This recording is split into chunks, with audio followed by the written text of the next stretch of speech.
மைதிலி. எழுதியவர் தேவன். அத்தியாயம் 3. கல்லூர் பங்களா. நமது செல்லமணியை இப்படி கொஞ்சம் காரிலேயே விட்டுவிட்டு நாம் கல்லூர் கிராமத்திலுள்ள ரிட்டையர்ட் சர்க்கார் உத்தியோகஸ்தரும் 60 வயதானவரும் மனைவியை இழந்தவருமான சர் சந்தானமையரின் பங்களாவுக்குள் சென்று கவனிக்கலாம். ஆனால் கொஞ்சம் ஜாக்கிரதையாகத்தானே வாருங்கள். ஏனென்றால் பட்டணத்திலிருந்து இந்த பங்களாவுக்கு மைதிலி வந்திருக்கிறாள். சலவை கற்களின் வர்ண விசித்திரங்களை பார்க்க வேண்டுமா? சர் சந்தானத்தின் வீட்டு முன் ஹாலை பாருங்கள், போதும். கண்ணாடியைப் போல் பளபளவென்று பாலிஷ் செய்யப்பட்ட தரையில் நின்று கொண்டிருக்கிறார் சந்தானம். அவருக்கு ஒரு பக்கத்திலே 25 வயதே நிரம்ப பெற்ற அவரது ஏகபுத்திரன் மந்தரேசன் நிற்கிறான். அவன் பெயரை சொன்னவுடன் நிமிர்ந்து ஒரு வெட்டு வெட்டி கோபமாக பார்க்கிறான் அல்லவா? அது அவன் சுபாவம். மேன்நாட்டாரிடம் நம் சமூகத்துக்கு ஏற்காத பழக்க வழக்கங்கள் என்னென்ன உண்டோ அவற்றை பொறுக்கி கற்றிருந்தான் அவன். சந்தானத்தின் இன்னொரு பக்கத்தில் சற்று பின்தங்கி தலை நரைத்த ஒரு மனிதர் நிற்கிறாரே, அவர்தான் அம்மா கூண்டு, சர் சந்தானத்தின் அசட்டு அண்ணா. அவர் பின்கையை கட்டிக்கொண்டு அசட்டு சிரிப்பு சிரிக்கிறார். அதுவும் அவர் சுபாவம். அறையின் சுவரில் இருக்கும் சித்திரங்களை பார்த்தவாறு நிற்கிறாளே, யார் அந்த மங்கை? சித்திரக்காரர் முழு திறமையை உபயோகித்தாலும் இந்த ரூப சௌந்தரியத்தை கொண்டு வர முடியுமா என்று யோசிக்கிறோம். சிற்ப சக்கரவர்த்தி ஒருவன் இவளை போன்ற ஒரே ஒரு சிலாரூபத்துக்கு தன் வாழ்க்கையையே அர்ப்பணம் செய்ய மாட்டானா என்று எண்ணுகிறோம். சர்வ சாதாரணமான 12 முழ சித்தாடையை கட்டிக்கொண்டிருக்கிறாள் என்றாலும் அதற்கு எங்கிருந்து அவ்வளவு லாவண்யம் வந்தது? தலையிலிருந்து சாட்டை போல் தொங்கும் அந்த ஜடைக்கு எப்படி சர்பராஜனை போன்ற திமிரும் கம்பீரமும் ஏற்பட்டன? மெல்லிய அதரங்களும் அவை புன்னகையில் பிரியும் போது தோன்றும் முத்து வரிசைகளும் ஏன் இப்படி நெஞ்சை அழுகின்றன? அந்த கண்கள், ஐயோ அந்த பெரிய கண்கள், அவற்றிற்கு யார்தான் அடிமையாக மாட்டார்கள்? அவளது நடையும் பேச்சும் உள்ளத்தை கொள்ளை கொள்கின்றனவே. இந்த பெண்மணி யார்? அவள் சர் சந்தானத்தின் தங்கையின் பெண் மைதிலி, ஆத்மநாதையர் புதல்வி. அவள் சமீபத்தில்தான் பட்டணத்துக்கு தன் தந்தையுடன் வந்திருக்கிறாள். சர் சந்தானத்துக்கு அவளை தமது பிள்ளைக்கு கல்யாணம் செய்து கொடுக்க வேண்டும் என்ற ஆசை இருந்ததாகையால் தமது பங்களாவுக்கு அழைக்கவும் அவளும் கிராமவாசத்தை விரும்பி வந்து சேர்ந்தாள். மைதிலியின் குண விசேஷங்களை பற்றி இங்கே சொல்ல வேண்டியது அவசியமாகிறது. பிறந்தது முதலே வடநாட்டிலிருந்த அவளை அவள் தந்தை ஒரு செல்வக்குமாரனை வளர்ப்பது போலவே இடம் கொடுத்து சுதந்திரம் அளித்து வளர்த்து வந்திருந்தார். ஆகையால் தென்னாட்டு பாட்டிமார்கள் அவள் பேசும் தைரியத்தை பார்த்தால் இதேதடி கூத்துல வந்தாப்ல என்று சொல்லலாம். அதற்காக அவளிடம் அடக்கம், ஒடுக்கம், மரியாதை முதலிய குணங்கள் இல்லை என்று நாம் சொல்ல வரவில்லை. அந்த உயர் குணங்கள் பரிபூரணமாக இருந்தன. காலேஜில் படித்திருக்கிறாள். சங்கீதத்தில் விசேஷமான பயிற்சி பெற்றிருக்கிறாள். அவள் தந்தைக்கு அவள் எத்தனையோ முறை மோட்டார் கூட ஓட்டியிருக்கிறாள். மைதிலியின் கல்வியும் மற்ற விசேஷ குணங்களையும் மந்தரேசன் கேள்விப்பட்டிருந்தான். அவனுடைய தகப்பனார் கல்யாணத்தை பற்றி பேச்செடுத்த போது, அதெல்லாம் பெண்ணை பார்த்து பேசி பழகாமல் ஒன்றும் ஒப்புக்கொள்ள முடியாது என்று தீர்மானமாக சொல்லிவிட்டான். சர் சந்தானம் அதற்கு அவனுக்கு சந்தர்ப்பம் அளிப்பதற்காகவே மைதிலியை தமது பங்களாவிற்கு வரவழைத்திருந்தார். அவளை பார்த்ததும் மந்தரேசனுடைய திமிரும் வைராகியமும் எங்கேயோ போய்விட்டன. மைதிலி லகுவில் தனது பெரிய மனிதத்தனத்திலும் அகங்கார மமதைகளிலும் சொக்கி போய்விடுவாள் என்று எதிர்பார்த்தான். ஆனால் மைதிலி அவனையோ அவனது பேச்சையோ லட்சியம் செய்வதாக காணவில்லை. ஓரோர் சமயம் அவளுடன் ஏகாந்தமாக இருக்கவும் முயற்சி செய்து பார்த்தான். ஆனால் அந்த சமயங்களில் அவள் ஏதேனும் சாக்கு போக்கு சொல்லிவிட்டு ஓடிவிட்டாள். அல்லது கணக்காரியமாக அம்மா கோண்டுவை கூப்பிட்டு கூட வைத்து கொண்டு பேசுவாள். அந்த கிழமும் ரொம்ப சரி, அப்படித்தான் நானும் நினைத்தேன் என்று சொல்லிக்கொண்டு நகருவதில்லை. மந்தரேசனின் கோபம் அவனை மீறி போகும். இந்த கிழத்தை கொன்று போடுவோமா என்று கூட நினைப்பதுண்டு. இம்மாதிரியான சந்தர்ப்பத்திலேதான் நமது கதை ஆரம்பமாகும் தினத்தில் நாம் கல்லூர் பங்களாவுக்குள் நுழைகிறோம். அவர்கள் சம்பாஷணையை புரிந்து கொள்வதற்கு இன்னும் ஒரே ஒரு சின்ன விஷயம் தெரிய வேண்டும். மைதிலி சங்கீதத்தில் மிகவும் தேர்ச்சி உள்ளவள் என்று சொன்னோம் அல்லவா? அவள் சர் சந்தானத்திடம் சங்கீத விஷயமாக பேசி கச்சேரி கேட்பதைப் போல் தனக்கும் சந்தோஷம் அளிக்கும் விஷயம் வேறு எதுவும் இல்லை என்று சொல்லியிருந்தாள். அதற்கென்ன, நாம் நமது பங்களாவிலேயே ஒரு கச்சேரி ஏற்பாடு செய்துவிட்டால் போகிறது என்றார் சர் சந்தானம். இந்த நாளிலே இளம் வித்வான்கள் இளம் வித்வான்கள் என்று சொல்கிறார்களே, நான் பட்டணத்துக்கு வந்த அன்றைக்கு ஓர் இளம் வித்வான் கச்சேரிக்கு போயிருந்தேன். ரொம்ப அபூர்வமாக இருந்தது. அவரை கூப்பிடலாம் என்றாள். அவர் பெயர் பட்டணம் பஞ்சு என்று பெயர். அவர் விலாசம் கூட எனக்கு தெரியும். அப்படியானால் இப்பொழுதே எழுது. அது 3 நாளைக்கு முன்பு நடந்தது. அப்போது கடுதாசி எழுதும்போது மந்தரேசனும் இருந்தான். அவனுக்கு பாட்டு கச்சேரி கட்டோடு பிடிக்கவில்லை. பல்லை கடித்து கொண்டான். அக்டோபர் மாதம் 2ஆம் தேதி அன்று அவன் வராமல் கச்சேரி நின்று போக வேண்டுமென்று மனதுக்குள் நினைத்து கொண்டான். அவன் இஷ்டப்படியே அக்டோபர் மாதம் 1 தேதி வரை பதில் கிடைக்கவில்லை. அன்று உடனே புறப்பட்டு வரும்படியாக ஒரு தந்தி அடித்தார்கள். சர் சந்தானம் ஐயர் ஹாலின் நடுவில் ஒரு புறம் மகனும் ஒரு புறம் சகோதரரும் இருக்க நின்று கொண்டிருந்தார் அல்லவா? எனக்கு தோன்றுகிறதப்பா, நாம் இவ்வளவெல்லாம் யோசனை பண்ணுகிறோம். அந்த பேர் வழி நாளைக்கு வரவில்லை என்றால் என்ன செய்கிறது என்று கேட்டான் மந்தரேசன். வராமல் ஒன்றும் இருக்க மாட்டார். பதில் வரவில்லை என்றால் ஒப்புக்கொண்டு விட்டார் என்று நாம் ஏன் வைத்துக்கொள்ளக்கூடாது என்று கேட்டாள் மைத்திலி. ரொம்ப சரி, அதைத்தான் நான் சொல்ல வந்தேன். இப்படித்தான் முன்னொரு தரம் என்று சொல்லிக்கொண்டு கோண்டையர் இடுப்பில் பொடி மட்டையை தேடலானார். மந்தரேசன் மைத்திலியை கோபமாக நிமிர்ந்து பார்த்தான். அவள் முகத்தை பார்த்த பிறகு கொஞ்சம் கடுகடுப்பு கூட குறைந்தது போல் தோன்றிற்று. உங்கள் ஊர்க்காரராயிற்றே என்று பரிந்து கொண்டு வருகிறாயோ? என்னை கேட்டால் பட்டணத்தானில் யோகியன் ஒருவன் கூட இல்லை. ரொம்ப சரி, அதைத்தான் நானும் என்று ஆரம்பித்த கோண்டுவை சர் சந்தானம் தடுத்து, அவன் வராவிட்டால் வேறு ஏற்பாடு ஏதானும் செய்தால் போச்சு. ஒருவேளை பாடகர் மட்டும், பக்கவாத்தியக்காரர் யாரும் இல்லாமல் வந்தால் என்று தயக்கத்துடன் நிறுத்தினார். அதற்கென்ன அப்பா, நாம் ஒரு குரல் கூப்பிட்டால் 40 பேர் காத்து கொண்டிருக்கிறார்கள். அவர்களில் யாராவது ஒருவர் நன்றாய் வாசித்தாலும் எதேஷ்டம் என்றாள் மைத்திலி. தன்னை ஒரு கால் மைத்திலி கேலி செய்கிறாளோ என்று மந்தரேசன் கோபத்துடன் நிமிர்ந்து நோக்கினான். ஆனால் அவளுடைய சௌந்தரிய வதனத்தில் களங்கமே காண முடியவில்லை. ரொம்ப சரி, அதைத்தான் என்று தொடங்கிக் கொண்டிருந்த கோண்டுவின் மேல் தன் கோபத்தை திருப்பி மந்தரேசன், நிறுத்து பெரியப்பா என்று அவரை அடக்கினான். பேச்சை மாற்றும் நோக்கத்துடன் சர் சந்தானம், நாளைக்கு சாயந்தரம் இந்த ஹால் நிரம்பியிருக்கும் இல்லையா என்றார். அதாவது அந்த பாடக பிரபு மனம் வைத்தாள் என்றான் மந்தரேசன். நிச்சயம் வருவார் பாருங்கள் என்று மைத்திலி அவன் பேச்சை தடுத்தாள். அவர் பாடினால் பாட்டு நன்றாயிருந்ததா இல்லையா என்று சொல்லக்கூடியவர் நம்மில் யாரும் இல்லை, மைத்திலியை தவிர என்று புன்னகையுடன் சர் சந்தானம் சொன்னார். அதற்குள் ஏன் அவ்வளவு நிச்சயம் செய்ய வேண்டும்? அடே அப்பா, இந்த காலத்து பெண்களுக்கே நடக்காத விஷயங்களில் நம்பிக்கை என்றான் மந்தரேசன். சில புருஷர்கள் நடக்கிற விஷயங்களிலே அவநம்பிக்கைப்படுகிறார்களே, அவர்களை பற்றி என்ன சொல்லலாம் என்று திருப்பி கேட்டாள் மைத்திலி. எந்தாருங்கள், நீங்கள் இப்போதே இப்படி சண்டை போட்டுக்கொண்டால் நாளைக்கு கல்யாணம் என்று பண்ணிக்கொண்டப்புறம் போடுவதற்கு கொஞ்சம் பாக்கி வைத்துக் கொள்ளுங்கள் என்று சர் சந்தானம் சிரித்தார். ரொம்ப சரி, எனக்கும் அது நினைவு வந்தது, சட்டென்று மறந்து போச்சு என்றார் கோண்டு. மைத்திலியின் முகத்திலே பளிச்சென்று ஒரு மேகத்திரை போட்டது போன்ற சாயல் படர்ந்தது. மறுநிமிஷம் யாரும் பார்ப்பதற்குள் அது மறைந்தது. ஆனால் மந்தரேசன் முகத்தில் அப்போது ஒரு அசட்டு சந்தோஷமும் மமதையுமே தோன்றின. ஏன், உள்ளே போகலாமே, காப்பி ஆகியிருக்கலாமே என்றார் சர் சந்தானம். இதுதான் வெளியேறுவதற்கு சரியான சமயம் என்று காத்திருந்தவர் போல் கோண்டு அங்கிருந்து கிளம்பி உள்ளே சென்றார். மந்தரேசன் வெகு கர்வமாக, டேய் பேச்சுமுத்து என்று ஒரு குரல் கொடுத்தான். உடனே தோட்டக்காரன் பேச்சுமுத்து கையில் இருந்த வேலையை அப்படியே போட்டுவிட்டு ஓட்டமாக வந்தான். என்னடா, என்ன பண்ணிட்டு இருக்க? ஒன்றும் பண்ணலீங்க. அதுதான் உன் வழக்கமாச்சே, உனக்கு கொடுக்கிற சம்பளம் தண்டமாச்சே.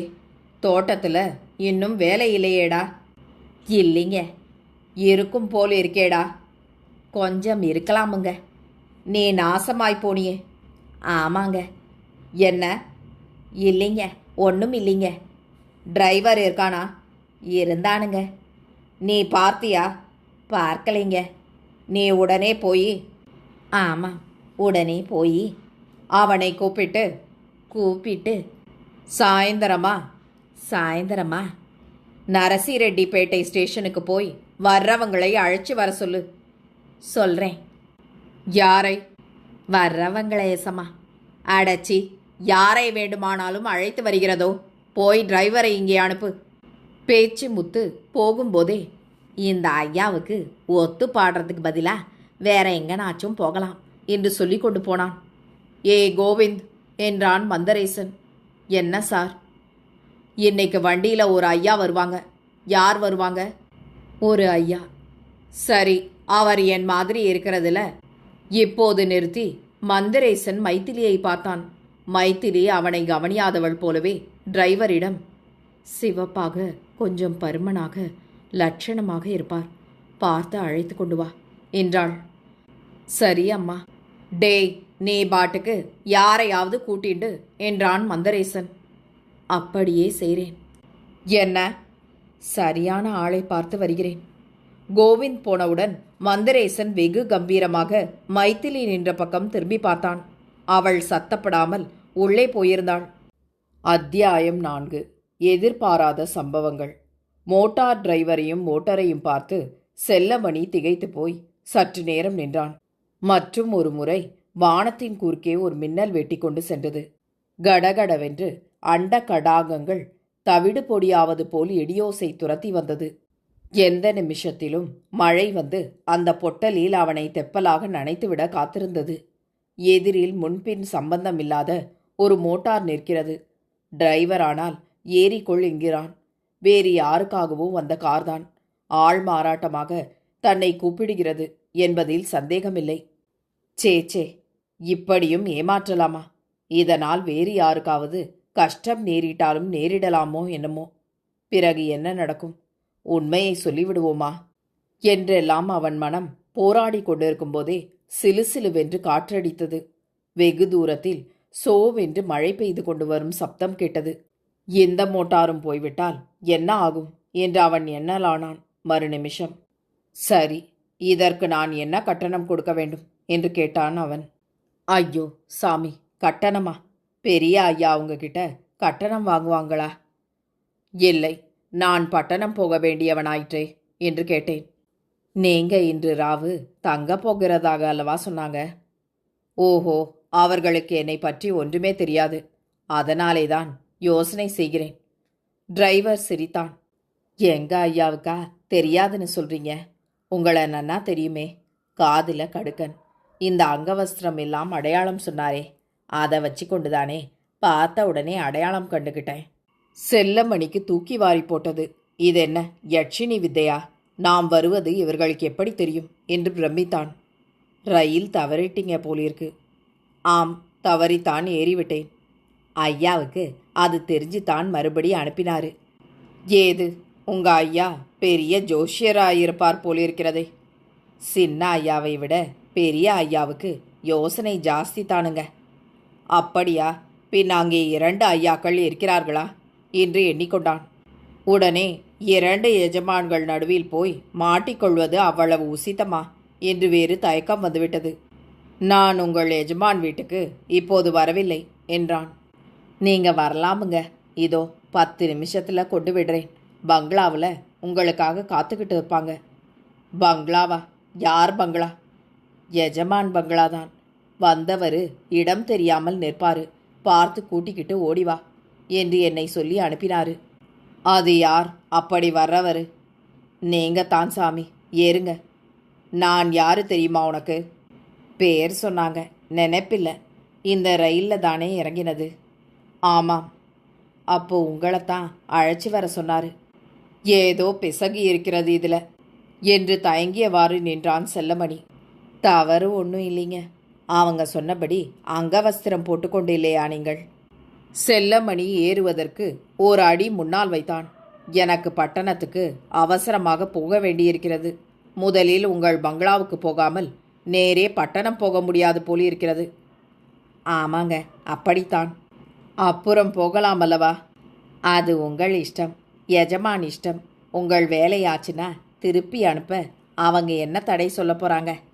என்னது, என்ன சொன்னாய் என்று திடுக்கிட்டு கேட்டான் செல்லமணி. இப்போது டிரைவருக்கு திகில் வந்துவிட்டது. இப்போது தான் அதிகப்படி பேசிவிட்டதாக சந்தேகம் எழுந்தது. எஜமான் கோபித்துக் கொள்வாரா என்று பயந்து போய், அது ஒன்றுமில்லை என்றான் குழறிக்கொண்டே. நீ என்னமோ சொன்னாயே?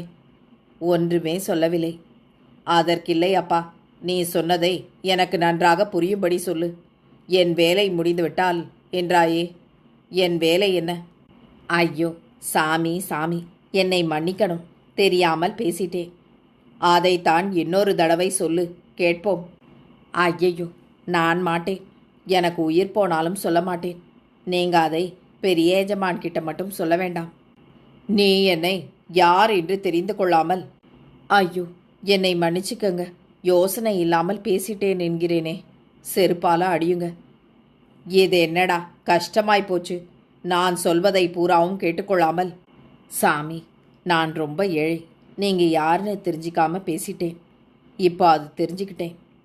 அதனால் வண்டியில் ஏறிக்கிங்க, நிமிஷம் கொண்டு போய் பங்களாவில் நிறுத்துறேன். என்னை நீங்கள் மன்னிச்சு இங்கே நடந்ததை பெரிய ஐயா கிட்ட சொல்லப்படாதுங்க. இதற்குள்ளாக வெகு சமீபத்தில் தூற்றல் படபடவென்று வந்துவிட்டது. டிரைவருடன் வாதாடி கொண்டிருப்பதில் உபயோகமில்லை. தான் தீர்மானித்தபடியே மோட்டாரில் சென்று விடுவது என்ற முடிவுக்கு வந்தான். நடந்தது நடக்கட்டும் என்ற தைரியத்துடன் வண்டிக்குள் ஏறி உட்கார்ந்து கொண்டான். டிரைவர் படார் படார் என்று மோட்டார் கதவுகளை சாத்திவிட்டு வண்டியை கிளப்பினான். புர்ரு என்ற இனிய நாதத்துடன் அது நகர ஆரம்பித்தது. அதன் ஹார்னு போட்ட க்ரீச் க்ரீச் என்ற சப்தம் இந்த நள்ளிரவில் ஏதோ ஒரு வகை பக்ஷியின் குரலைப் போல் கேட்டது. மோட்டாரின் முன் விளக்குகள் இரண்டிலிருந்தும் வெளிப்பட்ட பிரகாசத்தில் சாலையில் முன்னான் வெகு தூரத்தில் வெளிச்சம் தெரிந்தது. அப்போதுதான் படபடவென்று தூற்றல் போட ஆரம்பித்தது நன்றாக தெரிந்தது. மண்ணும் நீரும் உறவாடும்போது கிளம்பும் மனம் கம் என்று கிளம்பிற்று. வானத்தில் நாலாபுறத்திலும் கேட்ட இடியின் உருமல் சப்தத்தையும் தூற்றல் பலப்பதையும் கவனித்த செல்லமணி மோட்டாருக்கு வெளியே நிற்பதை விட உள்ளே இருப்பதே சௌகரியம் என்று நினைத்து கொண்டான். அவன் உட்கார்ந்திருந்த சீட்டும் வெகு சுகமாக இருந்தது. மோட்டாரின் ஸ்பிரிங்குகள் அற்புதமாக வேலை செய்து அவனை 4 முறை தூக்கி போட்டவுடன் ஒரு புறமாக சாய்ந்து கண் அயர்ந்து விட்டான்.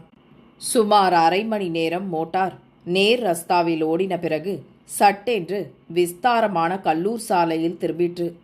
5 நிமிஷத்தில் அது சந்தானம் ஐயர் பங்களா காம்பவுண்ட் சுவர்களின் மேல் விளக்குகளை ஒரு வீச்சு அடித்துவிட்டு சட்டென்று குறுக்கே திரும்பி கேட்டில் நுழைந்தது. அதன் வேகமும் குறைந்து பங்களாவின் முன்வாசல் முன் சட்டென்று நின்றது. நின்ற வேகத்தில் முன்னால் தள்ளப்பட்ட செல்லமணி கண்ணை பிசைந்து கொண்டு எழுந்தான். அரை தூக்கத்தில் எழுப்பப்பட்டவனாகையால் அவன் கால்கள் தடுமாறின. மோட்டார் நின்றதை கவனித்த பேச்சு முத்து ஓட்டமாக வந்து மோட்டார் கதவை திறந்தான். உடனே அவன் கண்ணில் செல்லமணியின் கைப்பெட்டி தென்பட்டது. அதை எடுப்பதற்கு கையை நீட்டினான். ஆனால் உடனே நிறுத்தி கொண்டான். ஏனென்றால் அதிகார துவனியில் எடுக்காதே என்று செல்லமணியிடமிருந்து உத்தரவு பிறந்தது. பேச்சு முத்து திகைத்து போய், ஏன் சுவாமி என்றான். செல்லமணி தன் கையில் பெட்டியை எடுத்தவாறு கீழே இறங்கினான். நீ எடுக்க வேண்டாம், உனக்கு தெரியாது, அது திறந்து கொள்ளும். எனக்கு உடனே ஐயாவை பார்க்கணும் என்றான். இதற்குள் டிரைவர் தனது சீட்டிலிருந்து இறங்கி மோட்டாரை பிரதட்சிணம் செய்து கொண்டு செல்லமணிக்கு பின்புறமாக வந்து, சார், நான் தெரியாமல் ஏதோ சொன்னதை மன்னிக்கணுங்க, மேலே தெரிவிக்கப்படாது என்று ரகசியமாய் கெஞ்சினான். செல்லமணி அவனை லட்சியம் செய்து திரும்பி கூட பார்க்கவில்லை. கைப்பெட்டியுடன் முன்னால் சென்று வாசற்படியில் ஒரு காலை வைத்தான். பேச்சு முத்துவை பார்த்து, எனக்கு உடனே உங்கள் எஜமானனை பார்க்க வேண்டும், அவரிடம் அழைத்து கொண்டு போ என்றான். பேச்சு முத்து அவனை நெருங்கி கைப்பெட்டியை பிடிக்கப் போனான். செல்லமணி கோபத்துடன் அதை கொடுக்காமல் திரும்பி, தொடாதே என்றேனே என்று அதட்டினான். இல்லை, அதை எங்கே வைக்கணும்? எங்கேயும் வைக்க வேண்டாம், நான் கேட்டதற்கு பதில் சொல்லு. உன் எஜமான் எங்கே? எஜமானுக்கு நீங்கள் வந்ததில் ரொம்ப சந்தோஷமுங்க. அவர் எங்கே இருக்கிறார்? தூங்குறாருங்க. என்று யோசனையில் ஆழ்ந்தான் செல்லமணி. அவன் எதிர்பார்த்தபடி வீட்டு எஜமானனுடன் பேச முடியாமல் போனது அவனை திகைக்க வைத்தது. உங்களை மாடி அறையில் கொண்டு விட சொன்னாரு ஐயா. நீ சொல்வது எனக்கு புரியவில்லை. நீங்க என்ன சொல்றீங்க? அடே அப்பா, போகிற இடங்கள் எல்லாம் இப்படியா? உன் எஜமானை பார்க்கணும். அப்பா இப்போதே பார்க்கணும். பார்க்கலாம், ஆனால் பேச முடியாது. பேசவே முடியாதோ? பேசலாம், ஆனால் எழுப்ப முடியாது. செல்லமணிக்கு இப்போது டிரைவர் 2 எஜமான்களை பற்றி பிரஸ்தாபித்தது ஞாபகம் வந்தது. ஆகவே, இங்கே வேறு யாருமே இல்லையா என்று கேட்டான். இருக்காங்க, சின்ன எஜமான் இருக்காங்க. அவருடன் பேசுகிறேன், கூப்பிடு. கூப்பிடலாம், ஆனால் கண்டுபிடிக்க முடியாது. சே என்று வாயோடு சொல்லிக்கொண்டே தயங்கி நின்றான் செல்லமணி. அவன் யோசனை ஓடிற்று. ஒரு பெரிய மனிதரின், முன்பின் தெரியாதவரின் வீட்டு வாசலில் அகால வேளையில் வந்து நின்று கொண்டு சத்தம் போடுவது அவ்வளவு உசிதமில்லை என்று தோன்றிற்று. வேறு யாருக்காகவோ ஆள் மாறாட்டமாக தன்னை அழைத்து வந்து விட்டார்கள் என்பதில் சந்தேகமில்லை. அங்கிருந்து போய்விடலாம் என்றாலோ மழையின் சோவென்று சப்தம் அந்த யோசனையை உடனே தள்ளிவிடும்படி எச்சரித்தது. இங்கேயானால் அறையை ஒழித்து வைத்துக்கொண்டு படுத்துக்கொள்ள அழைக்கிறார்கள். சரி, இவ்வளவு தூரம் வந்தது போலவே உள்ளே போய்விடுகிறது. காலையில் உண்மையை கூறிவிட்டு வெளிப்படுகிறது என்ற முடிவுக்கு வந்தான். சரி, மேலே வா. ரொம்ப சந்தோஷமுங்க. எதினாச்சியும் சாப்பிட்றீங்களா? சர்பத் கொண்டு வரட்டுமா? அதெல்லாம் வேண்டாம், வா மேலே. ஆமாமுங்க, பாட்டுக்காரங்க தொண்டையை கவனிச்சுக்கணும். நாளைக்கு பாட மாட்டாம கட்டிக்கிட்டால் என்ன? ஒன்றும் இல்லைங்க, வாங்க. பேச்சு முத்து வழிகாட்ட செல்லமணி விசாலமான மாடிப்படியில் ஏறிக்கொண்டிருந்தான். கீழே போட்டிருந்த மிதிப்பாயின் சித்திர வேலைப்பாட்டை கவனித்தவாறு தலை குனிந்து சென்றான். அவன் மனம் குழம்பி போயிருந்தது. ஐயாவை பார்க்கணும், கட்டாயம் பார்க்கணும். என்னை பற்றி தப்பாக நினைத்து கொண்டிருக்கிறார் என்று வாய் முணுமுணுத்து கொண்டே இருந்தது. அதெல்லாம் பரவாயில்லைங்க, யாருக்கும் வண்டி தப்புறது சகசந்தானுங்க. இருந்தாலும் பரவாயில்லை. நம்ம அம்மா உங்களை பற்றி ரொம்ப சொல்லியிருக்காங்கங்க. செல்லமணி திடுக்கிட்டு, எந்த அம்மாள் என்று கேட்டான். நம்ம அம்மாளுங்க, மைத்திலி. அட பாவமே, நான். ஒன்றும் பரவாயில்லைங்க, போங்க. அம்மாவுக்கு உங்கள் மேலே கோபம் கிடையாது, அப்படி நேர்ந்து போச்சு. மாடியின் மேல் படியில் நின்ற செல்லமணி அவன் முன்னால் இருந்த பெரிய ஹாலை பார்த்தான். இதெல்லாம் அவனுக்கு உண்மையா சொப்பனமா என்ற சம்சயம் கூட ஏற்பட்டது. பிரமித்து நிற்கையிலேயே அவன் வல பக்கத்தில் இருந்த அறைக்கதவு வேகமாக திறக்கப்பட்டது. அதற்குள் பட்டப்பகல் போல் வெளிச்சம். அந்த வெளிச்சத்தில் ஓர் யுவனும் யுவதியும் நிற்பதை செல்லமணி கவனித்தான். கதவு திறந்ததும் அந்த யுவதி, உடனே போங்கள் என்றாள் அந்த யுவனை பார்த்து. அவள் குரலில் கோபமும் வெறுப்பும் துவனித்ததாக செல்லமணிக்கு பட்டது. ஆனால் அதன் இனிமை அவனை மயக்கிற்று. அவர்கள் இருவரும் செல்லமணி கையில் சூட்கேசுடன் நிற்பதைக் கண்டதும் திடுக்கிட்டனர். அந்த மங்கை சீக்கிரமாக தெளிந்து, பட்டணத்திலிருந்து பாடகர் வந்திருக்கிறார், விசாரியுங்கள் என்றாள் அவள். இவர்தானா அது என்று அக்ஷயமாக கேட்டான் அந்த யுவன். ஆமாம், போங்கள் என்றாள் அவள். பேச்சு மூச்சற்று வைத்த கண் வாங்காமல் செல்லமணி அவள் ரூபலாவண்யத்தில் சொக்கி போய் பரவசமாக நின்று கொண்டிருக்கும் போதே அந்த யுவனை வெளியில் தள்ளி கதவை சாத்தி கொண்டு விட்டாள். அந்த யுவன் சாத்தப்பட்ட கதவை பார்த்து ஏதோ முணுமுணுத்தான். இந்த சமயம் பார்த்து செல்லமணியின் கைப்பெட்டி திறந்து கொள்ளவே அதிலிருந்த சகல சாமான்களும் மாடிப்படிகளில் உருண்டு ஓடலாயின. அவன் திகைத்து திரும்பி பார்த்தான். மாடிப்படியின் அடியில், ரொம்ப சரி, நான் அப்போதே நினைத்தேன், ஆனால் சொல்ல மறந்துவிட்டேன் என்று சொல்லிவிட்டு ஒரு பெரிய சிமிட்டா பொடியை உறிஞ்சிக்கொண்டு நின்று கொண்டிருந்தார் கோண்டு. தேவன் அவர்களின் இந்த நாவலை உங்களுக்காக வாசித்தது நிமா மனோ. கேட்டு மகிழ்ந்து விரும்பி பகிர்ந்து பதிவு செய்யவும். நன்றி.